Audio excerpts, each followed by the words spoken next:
as us who hunt and shoot, we shouldn't expect people to know everything. We should be opening ourselves up and telling them about what we're doing and the reasons why we're doing it.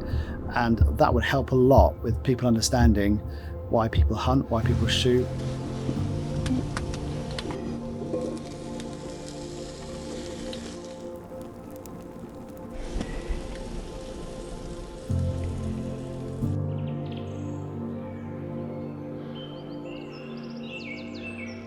I've always hunted for eating. I've never hunted to put something on my wall, or I never hunted because it looks cool, or whatever. I've hunted because I'm, a big advocate and I love wild food. And I think there's something primal about that, something massively primal. And I can't fully explain it, but it's just who I am.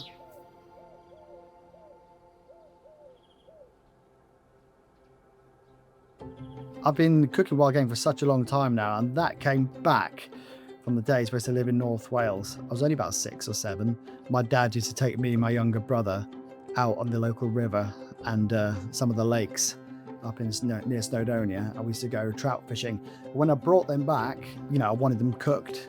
So my dad would show me how to cook them. My nine, that's the gran in North Wales, would show me how to cook them as well, and she would cook them for me.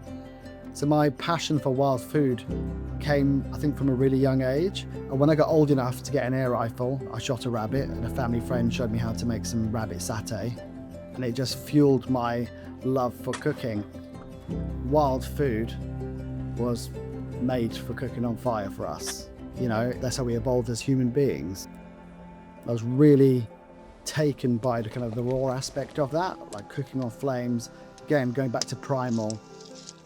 Real simple, kind of simple ingredients, fire, cooked well, provided with theatre. And I wanted to do that, and I wanted to add game into that as well. I started Game of Flames in 2016. So weddings are bread and butter, which I love because every venue's different, your office is never the same, and you're feeding game to a lot of people who never had it before. Which is great for me because when we're out there on the forefront, in front of everybody, cooking on fire pits, people come and talk to us, and we love that engagement as well. So we provide the theatre, the engagement, and then we tell them what we're doing. This venison was shot by ourselves over in Battle in East Sussex, or Heathfield, or whatever it is, and then we give them the whole story behind it, and then we serve it to them, and they'd be like, that tasted almost like beef. It was delicious. What did you do to it? We just cooked it properly. We just simple marinade, cooked it properly, and that's all you need to do. As well as doing the corporate and the weddings, we'd also do like a deer butchery and deer masterclass workshops where we teach people about deer management and how we butcher them, and then we'll do a big wood-fired feast at the end of the course. And we always say to them, if you're going to take some meat home, do us a favour, if you can give some to someone else who's never had venison before, that'd be great, because then we're passing the word on venison, we're promoting it, because it's sustainable, it's ethical, it's what we should be eating. Everything that's good about eating meat is eating wild game. It is right there. It's lived a free and healthy lifestyle, and it's good for you. But most of all, it's just tasty. It's really, really tasty.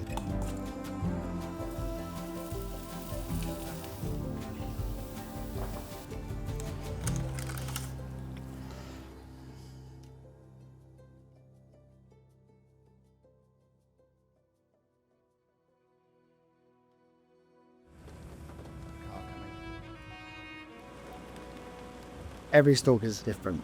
Nothing's the same. But when you get up in the morning, depends on what time of year.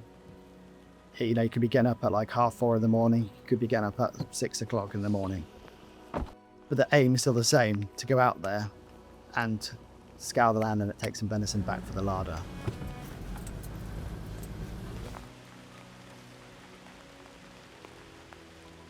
We're going to go up this track. It's still a little bit wet. We're going to pop into the woodland here.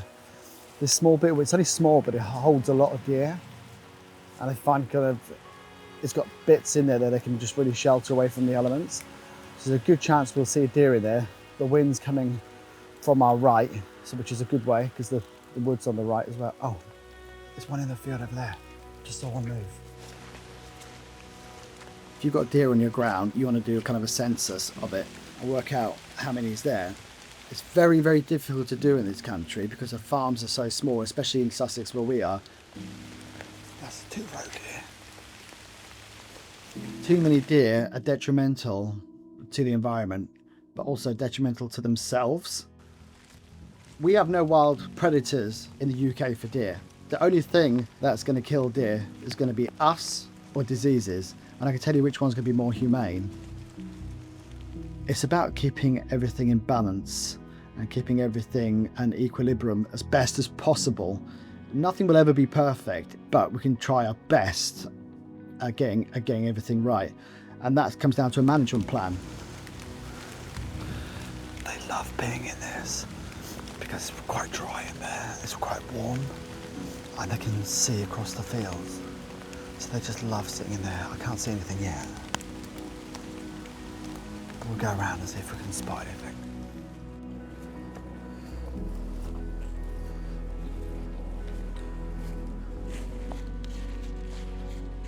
If you really need to do a big population culling, you cull a lot more of the females because they're the ones that are going to increase the population. One buck can cover many, many females.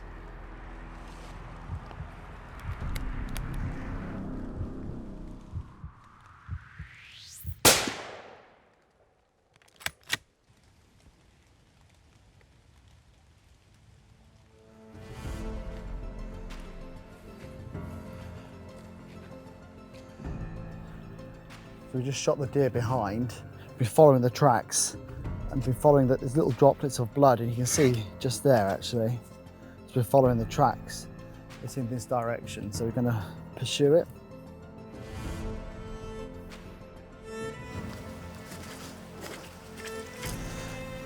This particular area has quite a lot of resident deer. It's well sheltered, it's got good habitat. The deer really like it here, so I always know there's a lot of does that like to be in this particular woodland, and there tends to be some bucks around the periphery. So I would say every year we might take about 20 does from this area, from this small area around here.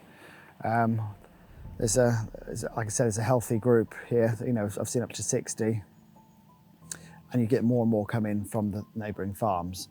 Gonna get her dressed out now and go and get her to the truck because it's a little bit of a distance and we need to drag her out, so let's go. Pulling the trigger is sometimes the easiest bit. Finding the deer can be tricky. One of the hardest bits can be the extraction. If you haven't got the means to get it out, then you need to think carefully before you pull that trigger.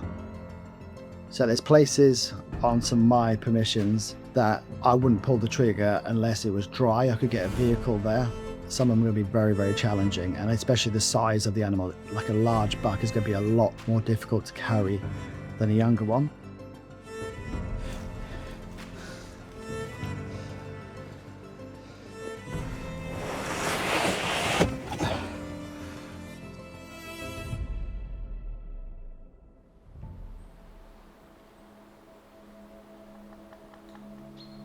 A lot of deer here.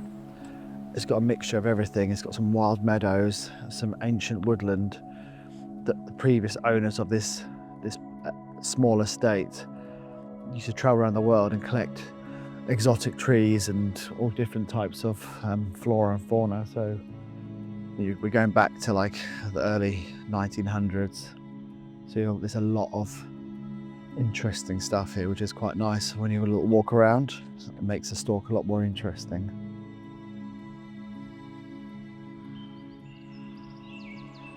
Idea of a hunter, of what we do as deer managers, is not to kill everything we see. That's the last thing that we want to do.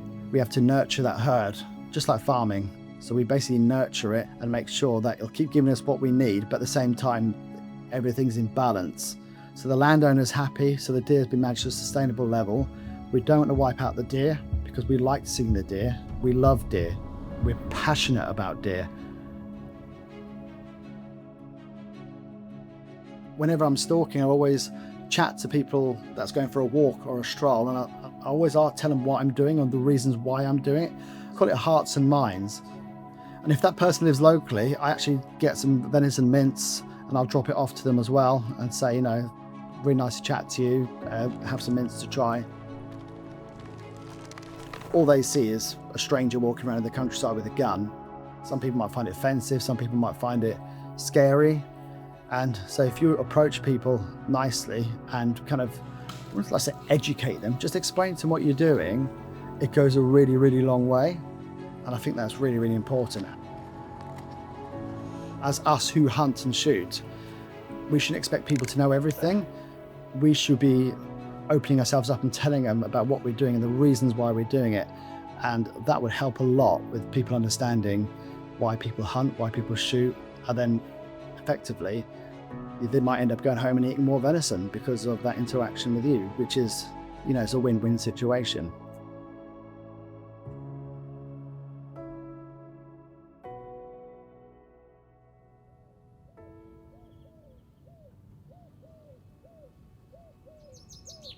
This morning we've been out deer stalking here in Babylon Wood, an exceptionally beautiful bit of land here in East Sussex that has been used for a couple of hundred years.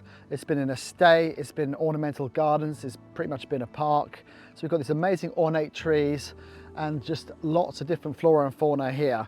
I'm going to make a really tasty recipe today. We've had a successful morning this morning, deer stalking. What I've got here is an exceptionally tasty piece of venison. I've got a loin here from a roe deer and some true fillets. This roe deer was actually shot literally 80 yards in front of me. It's been hung for a week. I brought it from the unit here. It's gonna be absolutely mind-blowing. So we're gonna make a Philadelphia cheesesteak sandwich using venison from this farm, from this estate, okay? I've got onions and peppers coming, and guys, it's super simple.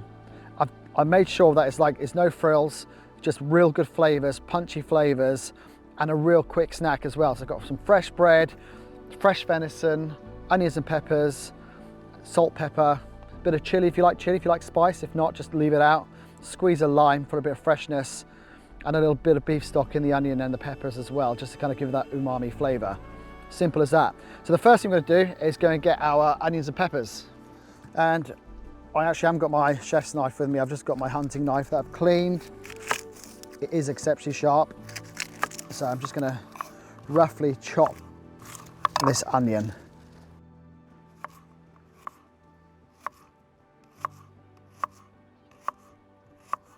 That's that onion done. Now onto the pepper. I also like to slice down the sides there, just kind of keeping the seeds in the middle.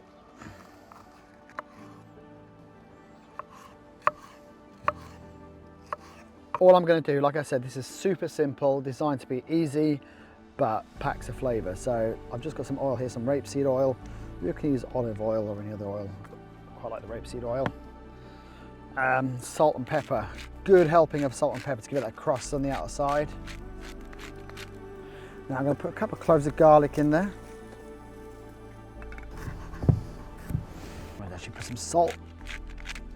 I'm just going to mince it up a little bit. Just. I'm going to grab that garlic and I'm going to just chuck it over your venison. I'm going to get our hands in there in a second. Squeeze the lime. Just rub that all in. We're going to let that sit there for a little bit while the fire gets going. I'm going to grill it. That's going to be absolutely wonderful. Look at that. A lot of people think wild game is elitist, like food for kings and queens. You know, maybe back in the day, but times have changed. We've got more deer now than we've ever had, and turning an agricultural or ecological pest into a food source makes complete sense. You're solving one problem and utilizing it for wild, sustainable food. We have to manage deer. There's no two ways about it. The deer have to be managed in one way or another. So to turn that into a food source is the best way forward, hands down. It has to be. Right, the onions and peppers are doing nicely. They're just catching on the bottom there with that lovely stock. So I'm just going to crack open some water. You could use beer if you wanted to. I'm just going to use just a bit of water for this. Just going to let it deglaze the bottom of the pan. This is beef stock. I'm not going to put all of it in. I just want a bit of a flavour.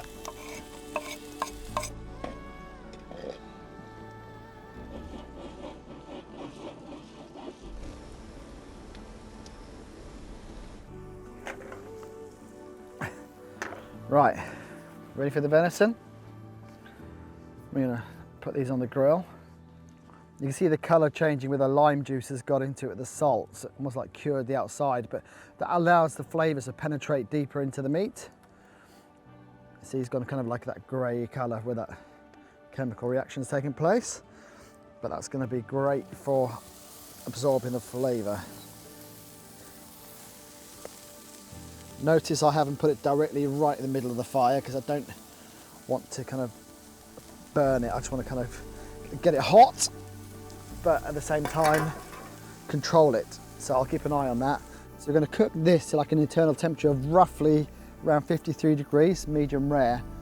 We haven't got a probe, so I'm just going to do it by feel. So I want it to be kind of like firm on the outside, but a little bit of give on the inside. Not gelatinous, but kind of a little bit wobbly. It's getting the message out there that game is so versatile. Literally, you could do so much with it. And a lot of what I do is try and promote game with kind of more modern recipes. So the younger generation can relate to that type of food. I will do recipes like pheasant katsu curries, you know, like venison burritos.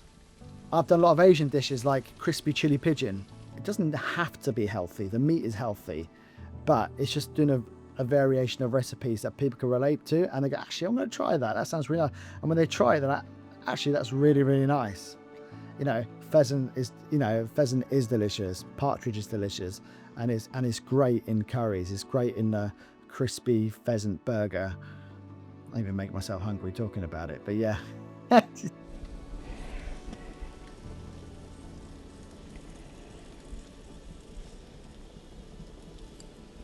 I would love to see game being used in school dinners.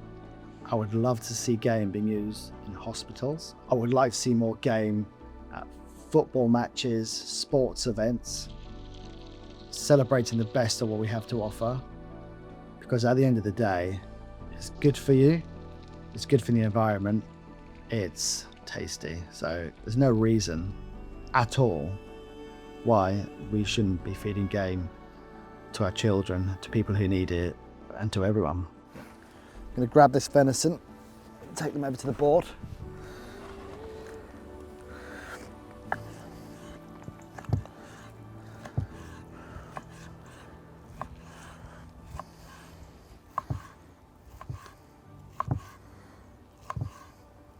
So the venison's cooked, the onions and peppers have been cooking in that kind of beautiful kind of gravy style sauce. The bread is warmed up, so let's go and put this together now. Mix that in there, look, just chuck it in. Nice and warm. Mix it in, onions and peppers. I'll take the chilli out. I'll add that in later. That looks absolutely unreal.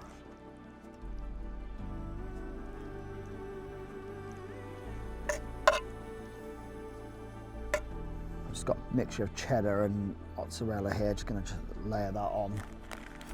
If I was at home, I'd put this in a grill, but I haven't got that, so I'm just gonna sandwich that, just let the heat from the peppers, onions, and the venison kind of slowly just melt that. I'm gonna leave that for about a minute or so.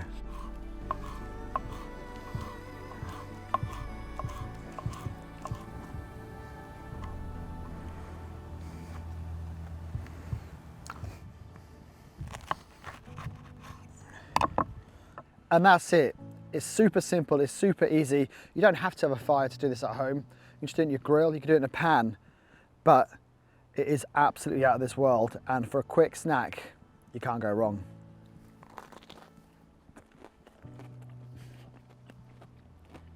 That's special.